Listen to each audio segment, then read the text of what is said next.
సమయం 11:20 కావస్తుంది. మరి మన సమయం దాదాపు ముందుకు వచ్చింది కాబట్టి మరి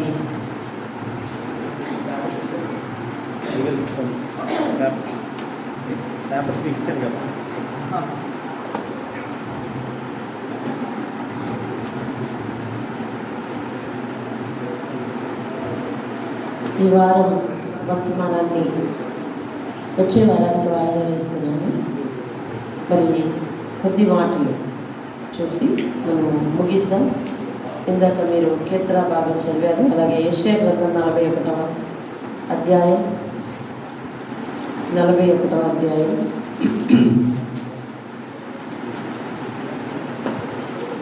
40వ అధ్యాయము ఆఖరి మాట 31. యెహోవా కొరకు ఎదురు చూచువారు నూతన బలము పొందుదురు. దేవుని స్తోత్రం కలుగునుగాక. హల్లెలూయా. వచ్చే వారానికి వాయిదా వేయనా లేదా చెప్పనా? చెప్పేలా? ఇది మనస్ఫూర్తిగా చేతులెత్తండి, ఎంతమంది చెప్పుకుంటారు? రైట్. దేవుని స్తోత్రం కలుగునుగాక. ఈ వారం వీడియో కోసం కూడా అందరూ ఎదురు చూస్తారు కాబట్టి మరి వీలైనంత త్వరగా ముగించడానికి ప్రయత్నిస్తాను. అయితే దేవుని వాక్యాలకు వెళ్దాం. మనం దేవుని కొరకు మనం ఎదురు చూడాలి. దేవుని కొరకు ఎదురు చూస్తే మనకి నూతనమైన బలం వస్తుందని దేవుని వాక్యం సెలవిస్తుంది. అంటే అది శారీరక బలం కాదు, దేవుడు చెప్పింది ఆత్మీయ బలం. ఆత్మీయ బలం దేనికి పనికి వస్తుంది? ఈ జీవితం అనేక ఒడిదుడుకుల వలయం. ఎలాంటిదంటండి? జీవితం అనేక ఒడిదుడుకుల వలయం.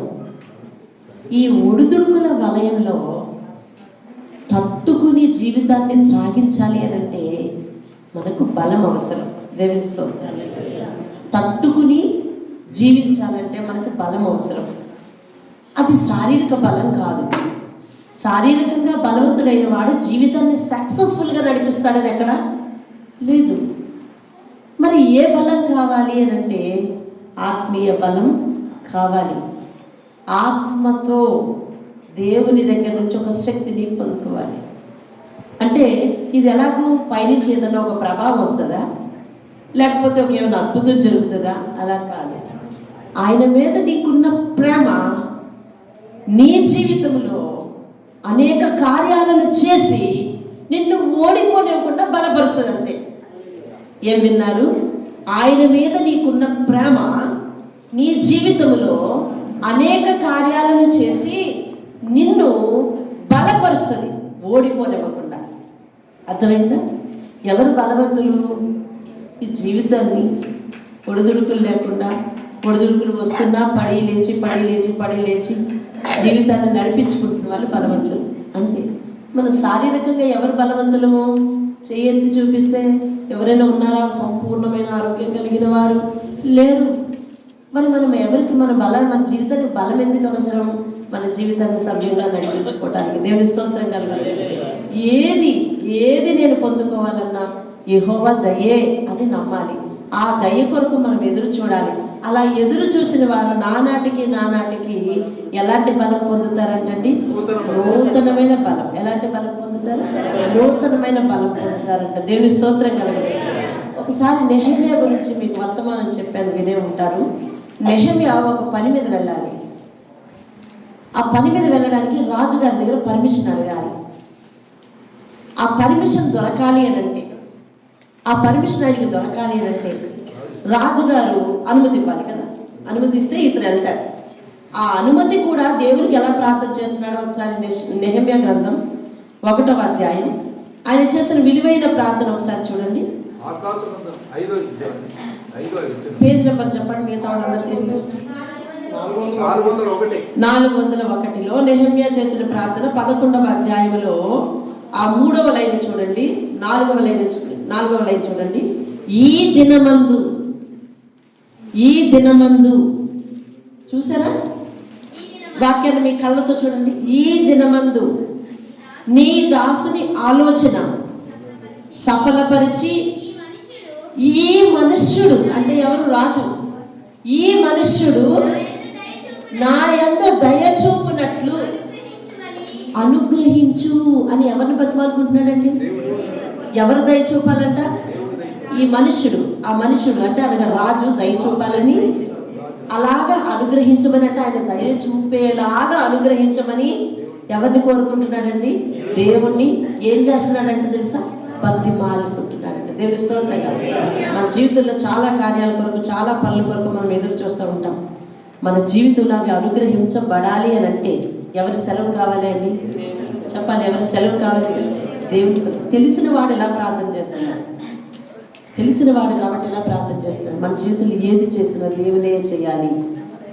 వాళ్ళ మనసు కరిగించాలన్నా దేవుడే కరిగించాలి. ఆ కార్యం జరగాలన్నా దేవుడే చేయాలి. చూసావా, నెహెమ్యా చాలా భక్తిపరుడే. కానీ నా భక్తి నన్ను రక్షిస్తుందిలే, నా తెలివే నన్ను రక్షిస్తుందిలే అనుకోలేదు. పైనట ఉపవాసం ఉండి ప్రార్థన చేశాడని రాసి ఉంది. నేను ఉపవాస ప్రార్థన చేశాను కదా, దేవుడే కరుణించేస్తాడని అనుకోలేదు. ఆయన కింద మళ్ళీ బతిమాలుకుంటున్నాడు. ఏమని తెలుసా? ఆ మనుష్యుడు దయదలచాలి అంటే దేవుడు నీకు కార్యం చేయాలి అని అంటే దానికి సంబంధించిన అందరి వ్యక్తుల్ని కూడా నీకు అనుకూలంగా మార్చాలండి. దేవుని స్తోత్రంగా. నేను రాజు నన్ను రాజు మన అనేక పనుల కొరకు కార్యాలయాలు వెంబడి, అక్కడ వెంబడి, ఇక్కడ వెంబడి తిరుగుతూ ఉంటాం. వాళ్ళందరూ మనకు అనుకూలంగా పనిచేసి పెట్టాలి అంటే ఎవరు వారి మనసును కలిగించాలంటే దేవుడు కలిగించాలి. అందుకని మనము ప్రార్థన చేయాలి. అయ్యా నేను వెళ్తున్నాను, నాకు చేసి పెట్టి, నేను వెళ్తున్నాను, నాకు ఎదురు పట్టుకునిరా, అది కాదు ప్రార్థన. అయ్యా నా యందు వారు దయతలిచినట్లు చేయండి అని ప్రార్థన చేయాలి.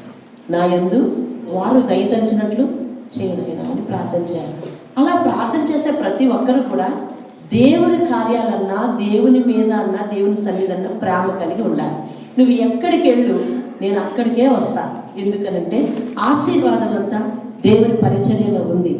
ఆశీర్వాదం అంతా సేవకుడు చెప్పిన మాట వినడంలో ఉంది. ఆశీర్వాదం అంతా నువ్వు దేవుని మందిరానికి వచ్చే క్రమంలో ఉంది. ఆశీర్వాదం అంతా దేవుని దగ్గర సాగిలపడే విధానంలోనే ఉందండి. దేవుని స్తోత్రం. నెహెమ్యా ప్రార్థన చేసినట్టనే అవతల 2వ అధ్యాయంలో చదివితే ఆ రాజు కరుణించాడని, తన అవసరం తీర్చబడిందని, ఇంకా సహాయం ఇచ్చాడని అదంతా కూడా ఉంటుంది. అతను చివరిలో కృతజ్ఞతలు చెల్లిస్తూ కూడా 8వ వచనము లాస్ట్ 2 లైన్లో నా దేవుని కరుణాహస్తము కొలది రాజు నా మనవి అంగీకరించడం రాశాడు. 2వ అధ్యాయము 8వ వచనము చివరి లైన్, నా దేవుని కరుణాహస్తము కొలది రాజు నా మనవి. రాజట ఇతని రిక్వెస్ట్ ని ఓకే చేశాడంట. ఎవరి వల్ల అంటున్నాడు? మళ్ళీ అది చెప్పాలి. ఎవరి వల్ల అంటున్నాడు? అది దేవుని వల్ల అంటా ఉన్నాడు. దేవుని స్తోత్రంగా. కొంతమంది మన విషయంలో కరుణించట్లేదని, కొంతమంది మన విషయంలో పని చేయట్లేదని అనుకుంటున్నాం కదా, కొంతమంది మన విషయంలో ఆటంకంగా ఉన్నారని అనుకుంటున్నాం కదా. దేవుడు కరిగిస్తే అందరూ కరుగుతారంతే. హల్లెలూయా. అంటే ఇప్పుడు నువ్వు మధ్యలో ఉన్న మనిషిని తిట్టుకోకూడదు. ఎవరిని బతిమాలుకోవాలి? అయ్యో నా మీద దేవుని స్తోత్రం. హల్లెలూయా. ఎందుకు నెహెమ్యా చేసిన ప్రార్థన వెంటనే దేవుడు ఆలకించాడు అంటే ఆయన బిహేవియర్ అలా ఉంది. పైన యెరూషలేము అనే దేవుని మందిరం పడిపోయిందని, దాని గోడలు కూలిపోయాయని విన్నాడంట. ఈ దేశంలో ఉండి ఆ దేశం నుంచి కొంతమంది జల్లు వస్తే, యెరూషలేము నుంచి కొంతమంది వస్తే వాళ్ళందరినీ అడుగుతున్నాడు, అయ్యా బాగున్నారా? బాగున్నాను. మందిరం బాగుందా? బాగలేదయ్యా. ఏమైంది? మందిరం గోడలు కూలిపోయాయా? అయ్యో అని ఆ విషయం తెలుసుకొని వెంటనే లోపలికి వెళ్ళి ఏడ్చాడంట. అంటే అతనికి దేని మీద ఆశ ఉంది? మందిరం మీద, దేవుని మందిరం మీద ఆశ ఉంది. హల్లెలూయా. అంటే మందిరం అలంకారంగా ఉండాలని కాదండి, అది క్షేమంగా ఉంటేనే నేను క్షేమంగా ఉంటాను, అందులో నేను నివాసం చేస్తేనే క్షేమంగా ఉంటాను, దేవుని మందిరంలోనే క్షేమం ఉంది అని తెలుసుకున్నవాడు కాబట్టి, అయ్యో దాని గోడలు కూలిపోయాయా, అది శిథిలమయ్యిందా అని దుఃఖంతో ఏడ్చాడట. అలాంటి మనసుకు తగినట్లుగా ఈయన చేసిన ప్రార్థన వెంటనే దేవుడు ఆలకించి ఆయనను కరుణించేటట్లు చేశాడు. దేవుని స్తోత్రం కలుగుతుంది. మీకు ఒక్క ఉదాహరణ చూపిస్తాను. రాజుల గ్రంథం, 2వ రాజుల గ్రంథం. ఆ సీక్వెన్స్ కొంచెం అర్థం చేసుకోండి. దేవుడు మన కఠినమైన పనులు జరిగించాలి అని అంటే మనం దేవుని విషయంలో ఏ రీతిగా ఉండాలి, ఒక 15 నిమిషాలు మీరు విని ముగింపులోకి వెళ్తున్నాం. 2వ రాజుల గ్రంథం మీకు ఆ వరుస చూపిస్తాను. 4వ అధ్యాయానికి రండి. 4వ అధ్యాయానికి రండి. మీకు ఇది వరకు తెలిసిన వాక్యమే అయినా చాలా శ్రద్ధగా కొంచెం దృష్టి పెట్టండి. 4వ అధ్యాయం 5వ వచనంలో ఎలీషా అనే భక్తుడు కనిపిస్తాడు, దైవజనుడు కనిపిస్తాడు. ఎవరంటండి అతను? చెప్పండి, మీరు మెన్షన్ చేయండి. అది ఎలీషా. ఇప్పటి వరకు చాలా సంగతులు విన్నారు. ఎలీషా అనే దైవజనుడు కనిపిస్తాడు. ఆ దైవజనుడట షూనేము అనే పట్టణానికి పోగా అచ్చట గనురాలైన ఒక స్త్రీ భోజనానికి రమ్మని అతనిని బలవంతం చేసెను గనుక అతడు ఆ మార్గమును వచ్చినప్పుడెల్లా షూనేము అనే పట్టణానికి అస్తమాటు ఎవరు వెళ్తున్నారనంటే ఎలీషా అనే దైవజనుడు వెళ్తున్నాడు. జాగ్రత్తగా వినండి, ఎలీషా అనే దైవజనుడు వెళ్తున్నాడు. ఇప్పుడు ఆ దైవజనుడిని చూసి షూనేము పట్టణంలో ఒక గనురాలైన అంటే ధనవంతురాలైన స్త్రీ ఉంది. ఆమె ఆయనను చూసి ఏమనుకుందో మనసులో, ఒకసారి మా ఇంటికి భోజనానికి రండి అయ్యా అంది. ఆయన ఆ గ్రామం అంతా సేవ చేసుకుని వెళ్తున్నాడు. ఇతను భోజనం ఎవరు పెడతారు ఇతనికి? ఇతను భోజనము ఎక్కడ చేస్తాడు ఇవన్నీ ఆలోచిస్తుంది అనమాట. అంటే తన అవసరాన్ని గుర్తించి భోజనానికి రండి అని పిలిచింది. సరే, వచ్చాడో మానాడో తర్వాత సంగతి. కానీ 9వ వచనం, కాగా ఆమె తన పెనిమిటిని చూచి మన యొద్దకు వచ్చుచూ పోవచ్చున్నవాడు, అంటే ఆమె పిలిచింది, వస్తున్నాడు, చెప్పింది, అయ్యా ఈ గ్రామానికి వచ్చినప్పుడల్లా మా దగ్గర భోజనం చేసి వెళ్ళిపోండి అయ్యా అని చెప్పింది. ఆయన వచ్చి భోజనం చేసి వెళ్తా ఉన్నాడు. వాళ్ళు ఆయన గారికి చెప్పింది ఏమంటే, అయ్యా మన ఇంటికి దైవజనుడు వచ్చి వెళ్తున్నాడు కదా, అతడు వచ్చి మామూలు మనిషిలాగా వెళ్ళిపోవడానికి వీల్లేదు. అతని కొరకు ఒక ప్రత్యేకంగా ఒక మేడ మీద ఒక రూమ్ వేయ్యా, అందులో అతను బైబిల్ చదువుకుంటాడు, ఒక బల్లయ్యా, ఒక దీపస్తంభం పెట్టయ్యా. వింటున్నారా?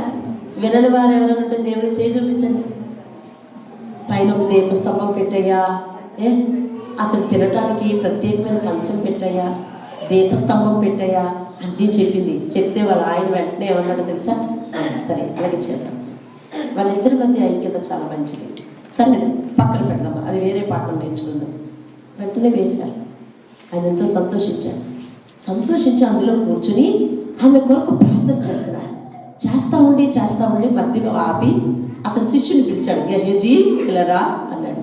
ఇదంతా మీకు తెలిసింది, కానీ కొన్ని మాటలతో చెప్తున్నా వినండి. పిలిచాడు. ఈమె ఈ గ్రామం వచ్చిన దగ్గర నుంచి నా ఆకలి పట్టించుకుంది, నన్ను తన ఇంటికి రప్పించింది, తన నా అవసరాలు గుర్తించింది. నేను ఈ గ్రామం వచ్చి వెళ్ళిపోయినప్పుడల్లా నేను క్షేమంగా ఉండటానికి, సురక్షితంగా కూర్చోడానికి అన్నీ కూడా నాకు ఏర్పాటు చేసింది. ఇంతకీ ఈమెకి ఏం అవసరం ఉంది అంటే అక్కడ పరిశుద్ధాత్మ ఉద్దేశం ఏంటంటే, చాలామంది అవసరం ఉంటేనే ఇట్లా చేస్తారు. అవసరం ఉంటేనే దేవుని మీద ప్రేమ పొంగుకొస్తుంది చాలామందికి. ఆ కోవేనా, లేకపోతే ఈమె మామూలుగానే చేస్తుందా? గెహజీ ఏ కోవా ఎందుకు చేస్తుంది? ఏదైనా అవసరం ఉందేమో, అందుకనే ఒకసారి అడిగిరా అంటే. పరిశుద్ధాత్ముడు రాయించిన ఏ పాయింట్ తప్పు కాదండి. మనకు అవసరం వచ్చినప్పుడు దేవుని మీద ప్రేమ పొంగిపోద్ది. అవునా కాదు? చెప్పాలి. ఏకీభవించిన వాళ్ళందరూ చేయి చూపించాలి. నిజం, అంతే. మనకు మనసులో బాగా దుఃఖం ఉన్నప్పుడు మన తల పైకి తేలదు, కిందనే మోకరిల్లేస్తాం. మన మనసు బాగా భారంగా ఉన్నప్పుడు, వేదనలో ఉన్నప్పుడు మనం కూర్చుని ప్రార్థన చేయం, మోకాల ప్రార్థనే. మన కీర్తనలు మారిపోతాయండి అవసరం అనేసరికి. అందుకని పరిశుద్ధాత్ముడు ఏమంటాడంటే, ఇంతగా శ్రద్ధ చూపిస్తుంది. ఏంటి అవసరం అసలు? అంకేం కొరత, వెళ్ళి కనుక్కుంటారా అంటే ఆయన వచ్చాడమ్మా, ఇంత శ్రద్ధ చూపిస్తున్నావు నా దైవజనుని మీద, ఏంటి నీ అవసరం అని అడిగితే ఆమె చెప్పింది, నేను నా సొంత జనుల మధ్య ఉన్నానయ్యా, నాకే అవసరం లేదని చెప్పింది. అంటే తనకు అవసరం ఏమీ వద్దు, ఏ లాభమో ఆశించి ఆమె ఆ పని చెయ్యలేదు. కేవలం ఒక దైవజనుని యొక్క అవసరాన్ని గుర్తించి మాత్రమే దేవుని మీద ప్రేమతో మాత్రమే ఆమె ఆ క్రియలన్నీ చేసిందని పరిశుద్ధాత్ముడు వక్కాణిస్తున్నాడు. దేవుని స్తోత్రం. హల్లెలూయా. చేస్తావా అలాగా? నెహెమ్యా యెరూషలేము గోడలు పడిపోయానంటే ఆడవమని ఎవరు చెప్పారు? ఆ ఇల్లు పడిపోయిందా? కాదే. ఎందుకు ఏడుస్తున్నాడు? దేవుని మీద ప్రేమ. దేవుని మీద ప్రేమ దేవుని కొరకు బ్రతికేటట్టు చేస్తుంది మనల్ని. దేవుని మీద ప్రేమ దేవుని కొరకు భక్తి చేయాలనిపిస్తుంది, మన కొరకు కాదు. సాధారణంగా దాదాపు మనం చేసే భక్తిలో 50% మన కొరకే చేస్తాం. అలా కాదు, దేవుడు ఏమై ఉన్నాడో దానిని బట్టి చేయాలి. Is the superior of all above. అన్ని వాటికంటే అతడు సర్వోన్నతుడు. కాబట్టి అందుక దేవుని ఆరాధించేది. నీ అవసరాలు తీరట కొరకైనా, నీకు మేలు జరుగుతుందనా, నీకు లాభం పొందుతావనా, నువ్వు దీవించబడతావనా, అందుక దేవుని దగ్గరికి వచ్చేది, దేవుని దగ్గర భయపడేది. అలా కాదండి, ఆయన దేవుడు, నేను భయపడాలి, అందుక భయపడేది. ఇప్పుడు శూనేమీరాల స్త్రీ ఆయన ఎందుకు ప్రేమించింది అంటే దేవుని ప్రేమించింది కాబట్టి ఆయన ప్రేమించింది. దేవుని స్తోత్రం. హల్లెలూయా. ఇలా ఉండగా ఏమేమి తెలుసా, కాలాలు దొల్లే కొంతకాలం అయిన తర్వాత ఈయనకు ఆతిథ్యం ఇవ్వడమే కాకుండా ఈయన ఎట్లా చెప్తే అట్లా చేస్తుంది ఆవిడే కాదు, ఆయన ఇంటి యజమానే కాదు, ఇద్దరు అట్లనే చేస్తారు. ఒకరోజు ఆయన గుర్తించాడు, వీళ్ళకి పిల్లలు లేరు గహజీ, అడగట్లేదు కానీ రేపటికి వచ్చే సంవత్సరానికి బిడ్డ ఉంటాడని చెప్పుకో అన్నాడు. సరే, బిడ్డ పుట్టాడు. ఎంతకాలం అయిపోయింది చెప్పలే, రెస్పాండ్ అవ్వండి. మీరు రెస్పాండ్ అవ్వకపోతే టైం అయిపోద్ది. ఎంతకాలం అయింది? సంవత్సరం. ఈ సంవత్సరం కూడా ఇప్పుడు ఏం చేస్తుంది? ఇలాగే ఈయనకు ఆతిథ్యం కంటిన్యూ చేసిందా లేదా? కంటిన్యూ చేసింది. కొంతకాలం అయింది, బిడ్డను ఎదిగాడు. ఎదిగిన తర్వాత ఒకరోజు కాయలా పడ్డాడు, అనారోగ్యం వచ్చింది, చనిపోయాడు. చనిపోతే ఈమె వెంటనే అప్పుడు ఎలీషా ఇక్కడ లేడు, ఆ దేశంలో ఉన్నాడు, పరిగెట్టి వెళ్ళి నేనేమన్నా నీకు బిడ్డనేమన్నా అడిగానా? నువ్వే నా జీవితంలో అసలు నేను వద్దు అనుకున్న దానిని, నేను అది మర్చిపోయిన దానిని, నీ మీద మామూలుగా దేవుని ప్రేమ మాత్రమే చూపించిన దానిని నా జీవితంలో ఆ కుమారుడిని, మా ఇద్దరి జీవితంలో ఆ కుమారుడిని దయచేశాము. ఇప్పుడేమో వాడు చచ్చిపోయాడు, ఈ కడుపు శోకం నాకెందుకు ఇవన్నీ అని అడుగుతుంది. ఏమా చనిపోయాడా? పద నేను వస్తాను, బాగు చేస్తా, పదకు అన్నాడు. వచ్చాడు, బాగు చేశాడు, అయిపోయింది. సంతోషించింది ఆమె. కొన్ని రోజులు దొరికినాయి. 8వ అధ్యాయం మొదటి వచనం చదువు. 8వ అధ్యాయం మొదటి వచనం చదువు. అధ్యాయానికి కొన్ని సంవత్సరాల చరిత్ర కూడా ఉంటుంది బైబిల్లో. లైన్కి కూడా కొన్ని సంవత్సరాల చరిత్ర ఉంటుంది. అర్థమైందండి? ఆమెకు లోటు బిడ్డని చూసి బిడ్డనిచ్చాడంట. బిడ్డ పుట్టేలాగా దీవించాడు. సంవత్సరం అయిపోయింది అప్పుడే. అధ్యాయానికి 8వ వచనం చూడండి. ఒకనాడు ఎలీషా ఆయన బ్రతికించిన బిడ్డకు తల్లి అయిన, అంటే ఎవరి బిడ్డను బ్రతికించాడు? ఈ గనురాలైన స్త్రీ బిడ్డను బ్రతికించాడు కదా, ఆమె దగ్గరికి వచ్చాడు. వచ్చి, యెహోవా ఈ దేశమునకు కరువు కాలాన్ని రప్పిస్తున్నాడు, 7 సంవత్సరములు ఈ దేశానికి కరువు వచ్చేస్తుంది. నీవు లేచి నీవు నీ ఇంటివారు ఎచ్చట ఉంటే బాగుంటుందో ఆ దేశానికి వెళ్ళిపోమా అన్నాడు. వెంటనే ఆమె ఏం చేసింది? భలే చెప్పావు, నీకు మేడ మీద కూడా గదేశం, ఇవన్నీ అన్ని సౌకర్యాలతో కట్టేసుకున్నాం, వస్తే వచ్చిందిలే కరువు, అందరూ పోతే నేను పోతాను, అందరూ ఉంటే నేను ఉంటాను అని అనలేదు ఆమె. అవునా నాయన, నువ్వు చెప్పినట్టే చేస్తా. ఎలీషా దేవుడా ఆమె విషయంలో కాదు, దైవజనుడే, కానీ దేవుని తరపున వచ్చి చెప్పాడు కాబట్టి ఆమె ఏం చేసింది అంటే శిరసావహించి అలాగే వెళ్తాను అని చెప్పి వెళ్ళిపోయి ఎన్ని సంవత్సరాలు కరువు అన్నారు? 7 సంవత్సరాలు కరువు అయిన తర్వాత, అది తీరిపోయిన తర్వాత, కరువు అయిపోయిన వెంటనే వచ్చేయడం అవుతుందా? కరువు అయిపోయిన పంటలు పండేస్తాయా? లేదు, కొంత సమయం పడుతుంది. అది తరువాత ఆమె తన ఊరు వచ్చింది. తన ఊరు వస్తే తన ఆస్తి, అమ్మ వినాలి, కుర్చీలో కూర్చున్న వాళ్ళు వినాలి, తమ ఆస్తి ఏమండి, తన ఇల్లు ఎక్కడ ఎవరు కలిసిపోయారు, ఎవరు కబ్జా చేశారో అర్థం అవ్వలేదు. తన స్థలం పోయింది. అరే ఎక్కడ పోయింది? నేనేమో పట్టుకొని ఆ దేశం వెళ్ళిపోయాను, ఇప్పుడేంటి నాకు ఇలాంటి పరిస్థితి జరిగింది అని అనుకుంది. ఆ దేశం రాజు దగ్గరికి వెళ్ళి మనవి చేసుకోవాలి, అని అనుకుని వెళ్తుందండి. జాగ్రత్తగా ఆలకించు, వెళ్తుంది. ఇప్పుడు ఎవరి దగ్గరికి వెళ్ళాలి ఆమె? రాజుగారి దగ్గర. ఎంత క్రితం ఆమె జీవితంలో ఏదైనా అవసరం ఉందా? ఏదైనా కష్టం ఉందా? ఏదైనా కొరత ఉందా? లేదు. కానీ కొంతకాలం తర్వాత ఆమె జీవితంలోకి ఏమొచ్చింది? కొరత, కష్టం వచ్చింది. ఈమె గడప దాటి వేరొకరి దగ్గరికి వెళ్ళి మనవి చేయాల్సిన పరిస్థితి వచ్చింది. వినాలి, జీవితం అంటే ఇదే, ఎప్పుడూ ఒకేలా ఉండదు. ఎత్తు పల్లాలు వస్తాయి. కొన్నిసార్లు బాగుంటాం, కొన్నిసార్లు తగ్గిపోవలసిన పరిస్థితి వస్తుంది, కొన్నిసార్లు ఎవరి అవసరం లేదనిపిస్తుంది, కానీ కొన్నిసార్లు అందరూ వచ్చి కనికరిస్తేనే కానీ లేవలేని పరిస్థితి వస్తుంది. కాబట్టి జీవితం అనేది ఎప్పుడు ఇలాగే ఉంటుందని ఇప్పుడున్న స్థితిని బేరీజ్ వేసుకోకూడదు ఎవరు కూడా.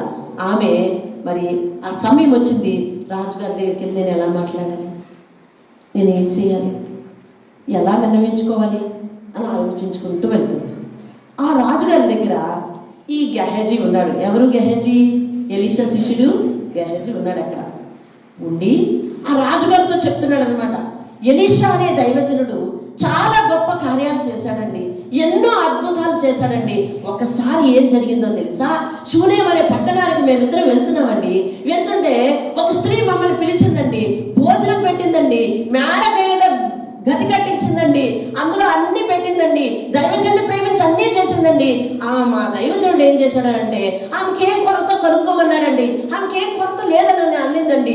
అయినా కానీ ఎలీషా ఆ ఇంటిలో ఉన్న కొరతను కనిపెట్టి ఆమెకి బిడ్డలు లేరంటండి. ఆ బిడ్డను దయచేసి నీకు పుడతాడమ్మా అని చెప్పాడండి. మరి ఎలీషా గారు చెప్పినట్టుగా పుట్టేశాడండి అని చెప్తున్నాడు. దైవజనుడు చేసిన గొప్ప కార్యాలన్నీ రాజుతో మాట్లాడుకుంటున్నాడు. వినండి, రాజుతో వీళ్ళిద్దరూ ఈ విషయాలు మాట్లాడుకుంటున్నారు. అక్కడి నుంచి దారిలో ఎవరు వస్తున్నారండి? ఎవరు వస్తున్నారు చెప్పాలి? అదే స్త్రీ వస్తుంది. అర్థమవుతుందా మీకు? ఆమె ఇంతకు ముందు ఈ దైవజనునికి ఆతిథ్యం ఇచ్చినప్పుడు చాలా ఆస్తిపరురాలు, కానీ ఇప్పుడు తన భూమి పోయింది. ఇప్పుడు భూమి పోయిన స్థితిలో విన్నవించుకోవడానికి ఆవిడ వస్తుంది. ఇక్కడేమో ఈ సంభాషణ జరుగుతుంది. ఎలీషా యొక్క గొప్ప కార్యాల గురించి ఆయన గెహజీ రాజుగారికి చెప్తున్నాడు. అండి ఆ బిడ్డడు లేడు అని అంటే అప్పుడు ఆ బిడ్డను దయచేశాడండి. ఒక స్వతంత్రత బిడ్డ పుట్టాడండి. ఒకరోజు ఆ బిడ్డడు ఎదిగిన తర్వాత ఆ బిడ్డడు చనిపోయాడండి.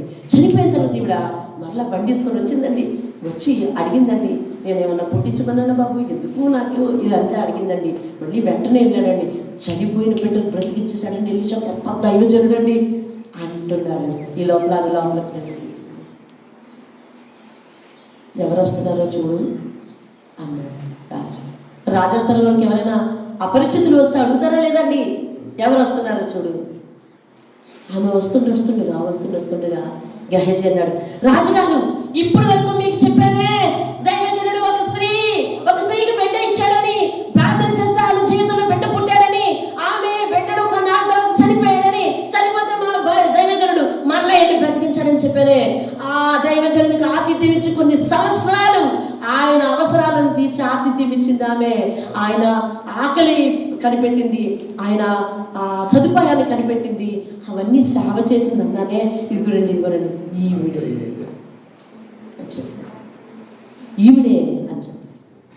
ఆమె వచ్చింది. ఏమ్మా అడిగాడు రాజు. ఏమమ్మా వచ్చావు? అయ్యా కరువు వచ్చిందని నా దైవజనుడు చెప్తే వేరే ఊరు వెళ్ళాను, అట్నుండి వచ్చేసరికి నా స్థలం లేదయ్యా. అవునా? ఈ సమస్య ఇప్పుడే నేను తీరుస్తాను. ఎందుకని? నీవు చేసిన కార్యాలు నా సముఖమందు వినిపించబడ్డాయి. దేవుని స్తోత్రం. అక్కడ రాజు ఎవరో తెలుసా? దేవుడు. గెహజీ ఎవరో తెలుసా? పరిశుద్ధాత్ముడు. నీవు చేసిన ఘనమైన కార్యాలు, నీవు దేవుని విషయంలో చూపిన ప్రేమ, నీవు దేవుని పరిచర్యలో చేసిన సేవ, అలాగే దైవజనుని ప్రేమించిన తీరు, దైవజను మాట వినే లక్షణం, దైవజను అవసరాన్ని తెలుసుకునే లక్షణం, ఇవన్నీ పరిశుద్ధాత్ముడు కలెక్ట్ చేస్తున్నాడు. దేవునితో అవన్నీ ఒకనాడు నీ జీవితంలో ఉన్న స్థితి పోయి, ఒకవేళ నువ్వు పడిపోయినా, ఒకవేళ నీ జీవితం చిరిగిపోయినా, ఒకవేళ నీ జీవితం అల్లకొల్లలమైన ఆ సమయంలో నీ పరిస్థితిని రక్షించడానికి పరిశుద్ధాత్ముడు నీ కార్యాలన్నీ కూడా అడ్డుకట్ట వేసి నిన్ను దాటించడానికి సిద్ధంగా ఉన్నాడు. పరిశుద్ధాత్ముడు చేసే కార్యం ఎంతంత కాదు. ఆ ఆత్మను మన దగ్గర ఉంచుకునే లక్షణం మనకు కావాలి. ఆ ఆత్మను మన్నించే లక్షణం కావాలి. అలా మన్నించాలి అని అంటే దేవుని నువ్వు ప్రేమించాలి, దేవుని సన్నిధిని ప్రేమించాలి, దేవుని సేవకుని ప్రేమించాలి, దేవుని మాటను వినాలి. దేవునికి నీకు మధ్యవర్తి అయినటువంటి దేవుని సేవకుని యొక్క మాటను వినడానికి ఇష్టపడాలి. ఆ మాట ప్రకారం జీవించడానికి ఇష్టపడాలి. ఆవిడ ఏ అవసరమైన అడిగాడని చేయలేదండి, అవసరాన్ని గుర్తించి చేసింది. ఆమె దగ్గర ఉన్నది చెయ్యాలనుకుంది. ఉన్నవాళ్ళు ఎంతమందికి చెయ్యాలని ఆశ కలుగుతుంది? లేదు కదా. కానీ ఆమె దైవజనుడు వస్తున్నాడు, ఆకలితో వెళ్ళిపోతున్నాడు అని చెప్పి ఆ రోజు ఆయనకు కడుపు నింపింది, ఆయన అవసరాన్ని తీర్చింది. ఈరోజు పరిశుద్ధాత్ముడు ఆమె వచ్చేసరికి ఆమె కొరకు పనిచేసే ఒక యజమానిని సిద్ధపరిచాడు. ఇక్కడ ఆమె యొక్క కార్యాలన్నీ కూడా రాజు సమకూలంలో వెల్లడి కాబడ్డాయి. ఆ ధర్మ కార్యాలు, ఆ చేసిన పరిచర్య యొక్క ప్రతిఫలం అంతా కూడా ఆమె అవసరాన్ని తిరిగి తీర్చి పంపించాడు దేవుడు. హల్లెలూయా. నువ్వు చేసే ఏది కూడా దేవుడు ఉచితంగా ఉంచాడు. నువ్వు దేవుని కొరకు ఏదైనా కార్యం చేస్తే, దేవుని కొరకు బ్రతకాలని నువ్వు అనుకుంటే ఉచితంగా ఉంచాడు. నువ్వు దేవుని కొరకు కష్టపడితే కష్టాన్ని ఉచితంగా తీసుకోవడం దేవుడు. మరి ఏమవుతున్నాయి? పరిశుద్ధాత్ముడు వాటిని లెక్కిస్తున్నాడు. నువ్వు చూపించే ఆసక్తి, నువ్వు చూపించే శ్రద్ధ, నీ యొక్క అటెన్షన్, వాక్యాన్ని వినటంలో, దాన్ని అనుసరించటం, అదంతా కూడా నువ్వు చూపించే ఆసక్తి, ఇవన్నీ కూడా పరిశుద్ధాత్ముడు కలెక్ట్ చేస్తున్నాడు. నువ్వు వచ్చే విధానం, పోయే విధానం, కూర్చునే విధానం, వినే విధానం, అనుసరించే విధానం, దానికి మర్యాద ఇచ్చే విధానం, ఇవన్నీ కూడా దేవుడు చూస్తున్నాడు. ఒక్కనాడు నీకు అవసరం వచ్చినప్పుడు నీకంటే ముందుగా పరిశుద్ధాత్మ దేవుని సన్నిధికి వెళ్ళిపోతే దేవుని స్తోత్రం కలిగిన ఆలకించు, ఆలోచించు. స్త్రీ ఆమె ఆ 7 సంవత్సరాలు పూర్తయిపోయి వచ్చింది. ఊర్లోకి వచ్చేసరికి సమస్య తలెత్తింది. వింటున్నావా? వినని వాళ్ళందరూ దేవుని స్తోత్రం చెప్పండి. ఊర్లోకి వచ్చేసరికి సమస్య తలెత్తింది. సమస్య తలెత్తినంటేనే ఎక్కడికి వెళ్ళాలి? దిక్కు తోచని స్థితి. ఈమె మధ్యలో తలంపులు, ఎవరి దగ్గరికి వెళ్ళాలి? రాజు దగ్గరికి వెళ్తే ఈ పని అవుతుంది. వినండి, చాలా జాగ్రత్తగా ఊహించండి. ఆమెమో అక్కడ తపన పడుతుంది, ఎక్కడేమో వీళ్ళిద్దరు మాట్లాడుకుంటున్నారు. ఎవరి గురించి మాట్లాడుకుంటున్నారు అంటే నీకు అర్థం తెలుసా? నీకు సమస్య అక్కడ తలెత్తుతున్నప్పుడే పరిశుద్ధాత్ముడు నీవు చేసిన కార్యాల యొక్క లిస్ట్ అంతా దేవుని దగ్గర పట్టుకెళ్ళిపోతున్నాడండి. హల్లెలూయా, హల్లెలూయా. అర్థమైందా? విన్నవా? నీకు సమస్య తలెత్తుతున్నప్పుడే, నీవు ఆపదలో పడతావని అనుకున్నప్పుడే, ఆపద నిన్ను పొంచి ఉండి నిన్ను మింగాలని అనుకుంటున్నప్పుడే వెంటనే నీవు చేసిన కార్యాల యొక్క లిస్ట్ అంతా పట్టుకుని పరిశుద్ధాత్ముడు దేవుని దగ్గర నిలబెడుతున్నాడు. అయ్యా, ఆ జీవి అదిగో ప్రమాదంలో పడిపోతుంది, అదిగో అలా ఆపదలో పడిపోతుంది, అదిగో అలాంటి అవసరంలో పడిపోతుంది, ఇదిగో ఇంతకు ముందు ఈమె చేసిన కార్యాలు ఇవి, ఇంతకు ముందు ఈయన చేసిన కార్యాలు ఇవి అని దేవుని దగ్గర మొరపెడుతుందండి పరిశుద్ధాత్మ. వెంటనే దేవుని దగ్గర నుంచి సమాధానం రిలీజ్ అవుతుంది. అరే, ఎలాంటి ప్రక్రియ దేవుడు రాసి ఉంచాడని దేవుని స్తోత్రం. మన అవసరాలు తీర్చబడాలి అంటే మనం చూపించే ఇంటెన్షన్ ఏ మాత్రం కూడా దేవుడు ఉచితంగా ఉంచుకోడు, తిరిగి రెట్టింపు ఆశీర్వాదాలు ఇస్తాడు దేవుడు. వెళ్ళిన వెంటనే ఆయన ఏమని పలకరించాడమ్మా చెప్పు, ఇదయ్యా సంగతి. అవునా, నేను విచారణ వేయించి నీ భూమి నీకు అప్పగిస్తాను. కార్యం జరిగినట్టుగా ఉందా, జరగనట్టుగా ఉందా? చదవండి. కాబట్టి రాజు ఆమె పక్షముగా ఒక అధిపతిని నియమించి, ఎలాగా ఒక అధిపతిని నియమించి ఆమె సొత్తు యావత్తును ఆమె దేశం విడిచినప్పటి నుండి నేటి వరకు భూమి ఫలించిన పంట కూడా యావత్తు ఆమెకు మరలా ఇమ్మని సెలవించెను. దేవుని స్తోత్రం చెప్పండి. హల్లెలూయా. అంటే నీవు నష్టపోయిన ప్రతిదీ దేవుడు లెక్కగట్టి తిరిగి నీకు ఇస్తాడు. ఆమేన్. హల్లెలూయా. పరిచర్యలో పాలిభాగస్తులు అవ్వండరా, దేవుని సన్నిధి అంటే త్వరగా రండరా అని అంటే మీకు నేను చెప్పే విధానం నాకు రాకపోవచ్చు, నీకు బాధ కలగవచ్చు, కానీ ఆశీర్వాదం అందులో ఇమిడి ఉంది. దేవుని స్తోత్రం. హల్లెలూయా. ఎందుకు మనం అన్నిటికీ చేచాపుకోవాలి? ఎందుకు అన్నిటికీ వెతుకుని బాధపడాలి? దేవుని దగ్గర నువ్వు ఉండవలసిన రీతిలో నువ్వు ఉంటే దేవుడు నిన్ను అన్నీ కూడా నీ కార్యాలన్నింటినీ కూడా లెక్కించి నీకు సహాయం చేయడానికి ఆయన సిద్ధంగా ఉన్నాడు. దేవునికి స్తోత్రం కలుగునుగా. హల్లెలూయా. ఆమె ఈ ప్రాంతం విడిచిపెట్టి వెళ్ళిన దగ్గర నుంచి వచ్చిన వరకు ఆ భూమి ఎవరు తీసుకున్నారు, ఎవరు పండించుకున్నారు, ఎంత లెక్క అయింది అంత కూడా లెక్క కట్టే వాళ్ళకి ఇవ్వు అని రాజు వచ్చి పనిచేశాడా? దూతను పంపాడు. దేవుని స్తోత్రం కలగలిగా. ఇందాక విను, ఒంటరిగా సమస్యతో వెళ్ళింది. ఎవరితో చెప్పాలి? నా భూమిని కబ్జా చేశారు, ఇదంతా పోయింది, ఇప్పుడు నేను మళ్ళీ తిరిగి వచ్చి ఎలా పోషింపబడాలి? ఎవరితో చెప్పాలి? రాజుతో చెబుదాం, వింటాడో వినడో, చేస్తాడో చేయడో అనే ఆశతో వెళ్ళింది. ఇప్పుడు ఆమె వెనకాతల ఒక అతన్ని తెచ్చుకుంటుంది. ఎవరతను? రాజు నియమించిన దూత. హల్లెలూయా. అవునండి, నువ్వు దేవుని పాదాల దగ్గరికి వెళ్ళి నీ కరువు గురించి మొరపెడితే, దేవుని పాదాల దగ్గరికి వెళ్ళి నువ్వు నీ కష్టం గురించి మొరపెట్టుకుంటే, దేవుడు తన దూతని అపాయింట్ చేస్తాడు నీ సమస్యను తీసివేయడానికి. హల్లెలూయా. ప్రార్థన సన్నిధికి వచ్చే వరకు నువ్వు ఒంటరివి, తిరిగి వెళ్ళేటప్పుడు నీతో దూతను పట్టుకొని వెళ్తావు. హల్లెలూయా. వింటున్నావా దేవుడు చేసిన కార్యము? ఆమె ఎలా వెళ్ళింది రాజసౌకానికి అండి? చెప్పాలి, మీరే చెప్పాలి, మీరే రెస్పాండ్ అవ్వాలి. రాజసౌకానికి ఎలా వెళ్ళింది? ఒంటరిగా వెళ్ళింది. అక్కడ ఏం వినిపింపబడ్డాయి? ఆమె చేసిన ధర్మ కార్యాలన్నీ కూడా అక్కడ వినిపింపబడ్డాయి. రాజు మనసు కరిగింది అవన్నీ విని. వెంటనే అంటున్నాడు, అమ్మా నేను రాకపోయినా పర్వాలేదు, నా దూతను కావలిస్తున్నాను, ఎల్లో నీ అవసరాలన్నీ ఇతనే తీర్చి నీ ఆస్తి మొత్తం నీ చేతుల్లో పెట్టడానికి నేను ఒక దూతని అపాయింట్ చేస్తానన్నాడు. ఇప్పుడు ఎలా కలిసి వెళ్తుంది తెలుసా? ఇద్దరిగా కలిసి వెళ్తుంది. మందిరం కట్టిన నాళ్ళై జీవితంలో వారాలు ఒక్కసారిగా సమర్పించుకొని ఎవరైనా వచ్చి ప్రార్థన చేసుకుంటారా? పోరా పుట్టినరోజు నాడు, ఆ పెళ్లి రోజు నాడు, ఏమండి ఆ ఉద్యోగం వచ్చిన రోజు వచ్చి దేవుని సన్నిధికి వచ్చి, అయ్యా ఇంతకాలం అయింది, ఇన్ని రోజులు ఆయుష్ వచ్చింది, ఏమన్నా మోకరించి ఎవరైనా ప్రార్థన చేసుకుంటారా? దేవుని మందిరంలో దూపం ఆరిపోకూడదని సేవకు సమర్పించుకున్న 19 మందిని రోజుకు ఒక్కరు చొప్పున ప్రార్థన చేయమని ఇక్కడ షెడ్యూల్ వేసుకొని మేము ప్రార్థన చేస్తాం. ప్రతిరోజు ఇక్కడ ప్రార్థన తప్పడం జరుగుతుంది. మీలో కొంతమంది దేవుని సన్నిధికి రెగ్యులర్గా రారు, కొంతమంది కొన్ని ప్రార్థనలకు రారు. శనివారం ప్రార్థనకి నిన్న ఎన్ని కుటుంబాలు ఆబ్సెంట్ అయ్యాయో, ఇంటి దగ్గర నుండి మీరు చేసే పని ఏంటో, మీరు ఏం ఆలోచించుకుంటున్నారు? అలాగే శుక్రవారం ప్రార్థనలకు కొంతమంది రారు. దేవుని సన్నిధికి వెళితే దేవుడు ప్రతిసారి నీకు ఒక ఎస్కార్ట్ ఇచ్చి పంపిస్తాడండి. దేవుని స్తోత్రం. హల్లెలూయా. ఆయన దగ్గరికి వస్తే నువ్వు నష్టపోవద్దు. ఆయన కార్యాలు చేస్తే నువ్వు నష్టపోవు. దేవుని సేవకుల మాట వింటే నువ్వు నష్టపోవు. అర్థమవుతుందండి?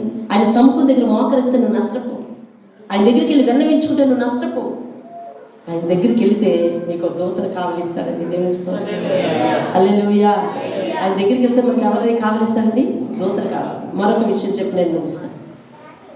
ఆవిడ ఈ దైవజన్ని పిలిచింది, ఇంటికి భోజనం పెట్టడానికి పిలిచింది. ఎంత భారం నెత్తి మీద పెట్టుకుంది. ఆయన వచ్చే టైంకి ఇల్లంతా ఎలా ఉంచాలి? చెప్పరేమండి, ఉంచాలి కదా. ఏ పంచలో పడకలో పెట్టేస్తుందా? ఉంచాలి. ఆయన వచ్చే సమయానికి ఇవిడ ఏం చేసుకోవాలి? పనులన్నీ ఒకటి సిద్ధరించుకోవాలి. అంటే ఆవిడ జీవిత విధానం మారిపోయిందండి. దైవజనుని ఇంటికి పిలవడమే కాదు, ఆయన కోసము, ఆయన రాక కోసం ఎదురు చూస్తుంది. భార్యాభర్తలు ఇద్దరూ ఎదురు చూస్తున్నారు. నీకు అన్యదా అర్థం కాకూడదు. భార్యాభర్తలు ఇద్దరు కూడా, ఎందుకు అతను చెప్పినట్టునే విన్నాడండి, ఆయన గురించి తెలుసుకున్నాడు, చూశాడు. నా భార్య ఎలాంటి ఆయనకు ఆతిథ్యం ఇస్తుంది చూశాడు. కాబట్టి సరే అలాగే చేద్దాం అన్నాడు. మాట మాట్లాడాడు, అలాగే చేద్దామన్నాడు.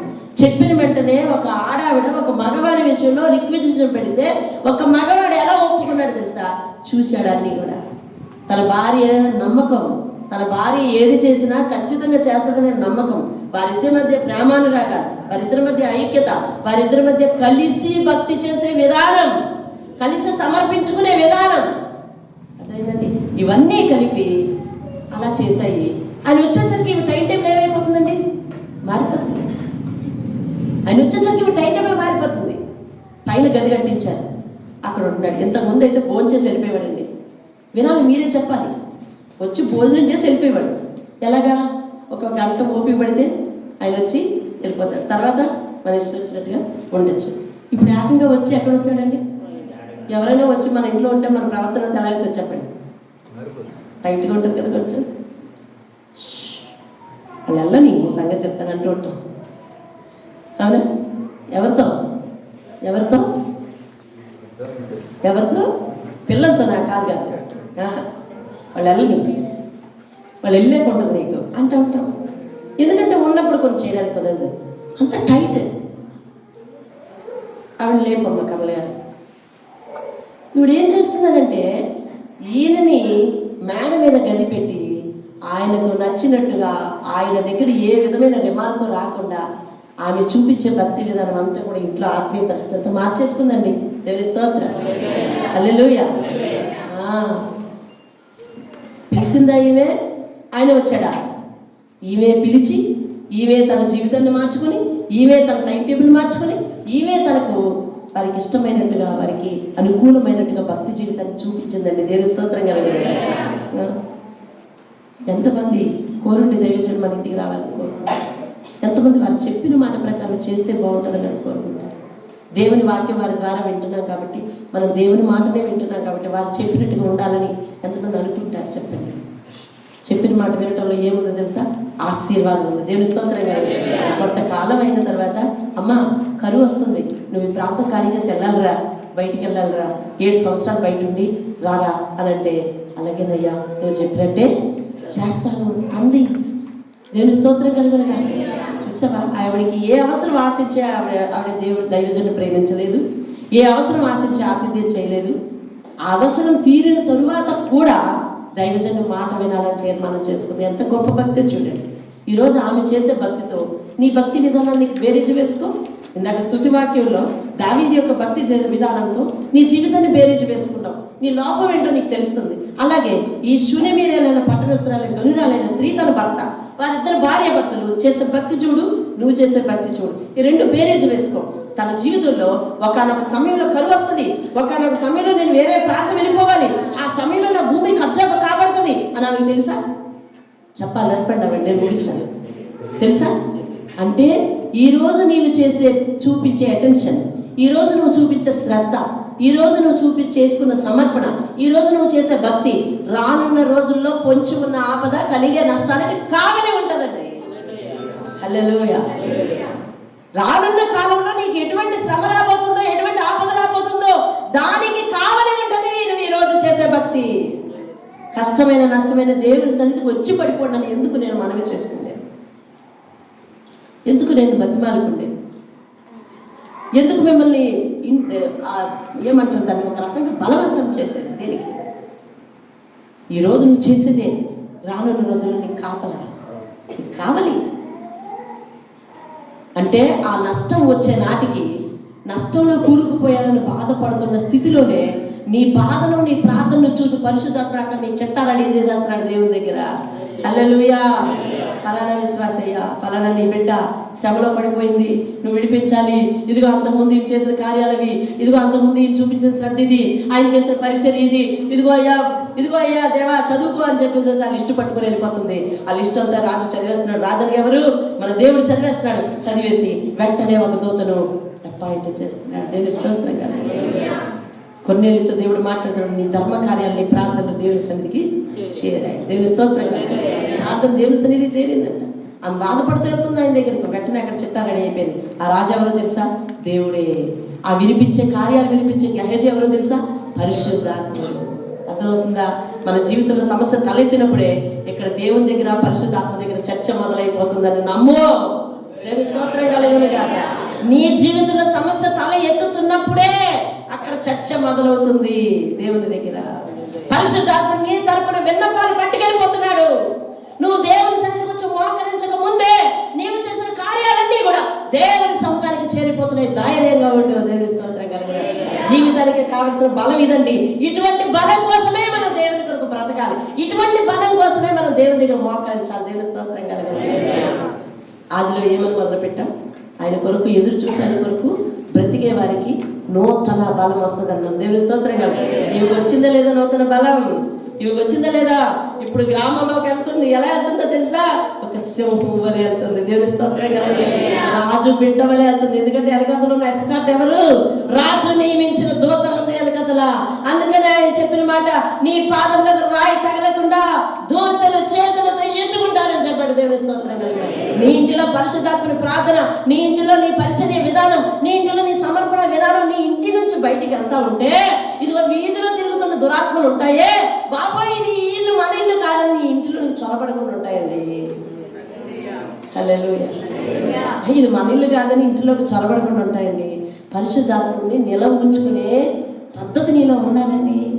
వేకునే ప్రార్థన చేయాలండి, సాయంకాలంలో ప్రార్థన చేయాలండి, మధ్య మధ్యలో ఆయనతో మాట్లాడుతుండాలండి. అనగా నీ ఒంటరి సమయంలో, నీ ఖాళీ సమయంలో, బాబు విన్నైన ఖాళీ సమయాల్లో ఆ పరిశుద్ధాత్మతో మాట్లాడుతూ ఉండాలండి.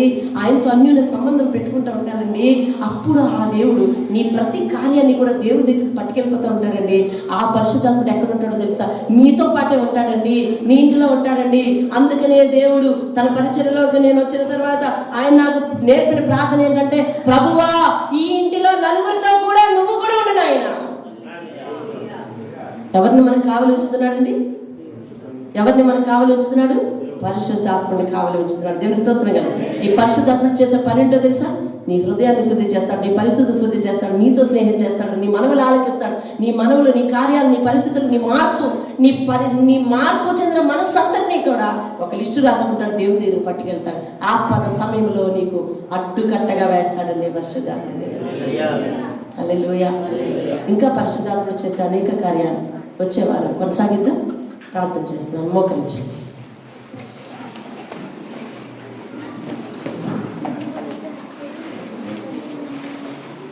వేటకాని ఊరి నిన్ను విడిపించేది ఆయన, వినాశం రాకుండా నిన్ను కాచేది ఆయన, తన రెక్కలతో నిన్ను కప్పేది ఆయన, తన గుడారపు మాటను నిన్ను దాచేది ఆయన. నీవు చేసే కార్యాల ఫలితం ఆయన చూడాలి. నీ విషయంలో అనేక మంది అధికారులు కరిగించాలన్న ఆయనే. ఆయన కరుణాహస్తమే ఇవన్నీ చేయగలదు, ఆయన కనికరమే ఇవన్నీ చేయగలదు. ఆయన కనికరం పొందుకోవటానికి పరుగిడి వేగమే రావాలి, ఆశతో రావాలి. ఆయన దగ్గర నీ సాక్ష్యం మంచిదిగా రాయించుకున్నట్టుకు వేగమే రావాలి. పరిశుద్ధాత్మ నీ కొరకు రాసే ఆ చిట్ట, నీ ప్రవర్తన చిట్ట, నీ మార్పు చిట్ట, నీ సమర్పణ చిట్ట, నీ ప్రార్థన చిట్ట పరిశుద్ధాత్మ దగ్గర మంచిదగినట్లుగా నువ్వు దేవుని యందు భయము కలిగి అంటే ఇదేనండి. పరిశుద్ధాత్ముడి దగ్గర ఒక చిట్టా ఉంది. ఆ చిట్టాలో మన కార్యాలన్నీ రాస్తున్నాడు. మన ఆపత్కాలములో దేవుడు పరిశుద్ధాత్ముడు వాటిని దేవుడి దగ్గరకు పట్టుకుని వెళ్ళిపోతే అవన్నీ కూడా దేవుడు చూసి వెంటనే నీకు దూతను కావలి ఉంచుతున్నాడు. వాక్యాన్ని నమ్మేవా? అట్లా మార్చుకొని అలాగే చేయాలి. వాక్యాన్ని నమ్మేవా? దేవుని మాటగా ఆయన వాక్యాన్ని వినాలి. వాక్యాన్ని నమ్మేవా? దేవుని మాటగా నీ సేవకుని మాట వినాలి. ఎలీషా చెప్పిన మాట చొప్పున ఆమె చేసింది. ఎలీషా చెప్పిన మాట చొప్పున చేసిన మరొక స్త్రీ కూడా దీవించబడింది. దేవుని కొరకు వారి జీవితాన్ని మార్చుకున్నారు. దేవుని కొరకు వారు ఉదయాన్నే లెగిసే పరిస్థితిని మార్చుకున్నారు. వారు జీవించే విధానాన్ని మార్చుకున్నారు. ఆయన ఇంటికి వస్తున్న ప్రతిరోజు ఆమె తెల్లవారినే లేచేది. ఆయన ఇంటిలో ఉన్నంత, మేడ మీద ఉన్నంతసేపు కూడా ఇంటిలో చాలా నిశ్శబ్దం, చాలా పద్ధతిగా ఉండేవారు వాళ్ళు. నీ టైం టేబుల్ మారిందా? నీ స్థితిగతులు మారాయా? దేవుడిని దీవిస్తాడు. పరిశుద్ధాత్మని పరిస్థితిని లెక్కిస్తాడు. దేవుని దగ్గరకు పట్టుకుని వెళ్తాడు. ప్రతిఫలము దాచి ఉంచుతాడు. ఆపదలో నీకు అడ్డుకట్టగా వేస్తాడు. ఆమేన్. పరిశుద్ధమైన దేవా, నీ బంగారు పాదాలకు వందనాలు. ఈ దైవజనం ద్వారా విన్న సంగతులు, అలాగే పరిశుద్ధాత్ముడా నీవు చెప్పిన ఈ రెండవ వాక్యం కూడా మా హృదయంలో ఉంచుకుని, అయ్యా తండ్రి నాయన, ఆపత్కాలంలో మేము ఎలా రక్షింపబడాలి, మా జీవితంలో ఏ ఆపద ఉందో మాకేం తెలుసు అయ్యా. మేము ఆపదలో పడకముందే పరిశుద్ధాత్ముడా నువ్వు వెళ్ళి దేవుని దగ్గర విన్నవించుకుంటున్నామని వాక్యంలో చూపిస్తున్నావు. నీ ధర్మశాస్త్రంలో ఇమిడి ఉన్న అనేక సంగతులు కన్నులారా చూసే కృప మాకు ఇవ్వండి. వాటిని అర్థం చేసుకునే కృప మాకు ఇవ్వండి. ఆపదలో పడ్డప్పుడు మేము భయపడకుండా ప్రభువా మా గురించి విన్నపాలు దేవుని దగ్గరికి వెళ్ళిపోతున్నాయన్న ధైర్యంతో బ్రతకాలి అంటే ఒక మార్పు చెందిన భక్తి చేయడానికి సహాయం చేయాలి. తెగింపుతో కూడిన భక్తి చేయడానికి సహాయం దయచేయి. తెగువ కలిగి నీ కొరకు పరిగెత్తే భక్తి చేయడానికి సహాయం చేయి. నీ కొరకు మా జీవిత విధానాన్ని మార్చుకునే శక్తి మాకు ఇవ్వు ప్రభువా. మా ప్రణాళికలన్నీ నీ కొరకే మార్చుకోవాలి. దీవించండి, ఆశీర్వదించండి. మీ నామానికి మహిమ తెచ్చుకుంది. మా ఇంటికి ఎవరో బంధువు వస్తున్నారంటే మా ఇంటి పరిస్థితులన్నీ మారిపోతున్నాయి, మా పద్ధతులు మారిపోతున్నాయి. పరిశుద్ధాత్మలో రోజు మా ఇంట్లో ఉండే నీ కొరకు మేము ఎప్పటికీ ఏది మార్చుకోలేకపోతే అయ్యా మా విన్నపాలన్నీ దేవుని దగ్గరికి వెళ్ళాలి కనుక ప్రభువా ఈనాటి నుండి మా జీవిత విధానాన్ని మార్చుకోవడానికి సహాయం దయచేయండి అయ్యా. మేము మోకరించక ముందే మా విన్నపాలు దేవుని దగ్గరికి వెళ్ళిపోతున్నాయని ఇప్పుడు మాట్లాడేవద్దండి. ఎంత గొప్ప భరోసా మాకు, మా జీవితానికి ఇది బలం, మా జీవితంలో చూపించబోయే ప్రభావం ఇదే తండ్రి. దావీదంటా ఉండండి, బలమును నీ ప్రభావం నేను చూడవాలని పరిశుద్ధ ఆలయమందు ఆశతో, నేను ఎంతో ఆశతో కనిపెట్టుకున్నాను. ఆమె చేసిన ధర్మ కార్యాల యొక్క ప్రేమ చూపిన ప్రేమ చేసిన పరిచర్య యొక్క కార్యములన్నీ కూడా బలముగా ప్రభావముగా ఆమె జీవితంలోకి తిరిగి వచ్చాయి. అట్టి స్థితి ఆమె కలగజేసినందుకు, అలా బిహేవ్ చేసిన, అలా ప్రవర్తన మార్చుకున్న మా అందరి జీవితాల్లో కూడా అట్టి క్రియ చేయమని యేసు నామములో, పరిశుద్ధాత్మని నామములో అది బ్రతిమాలుకొని అడిగి వేడుకుంటున్నాను పరమ తండ్రి. ఆమేన్, ఆమేన్. అందరికీ వందనాలు. చాలా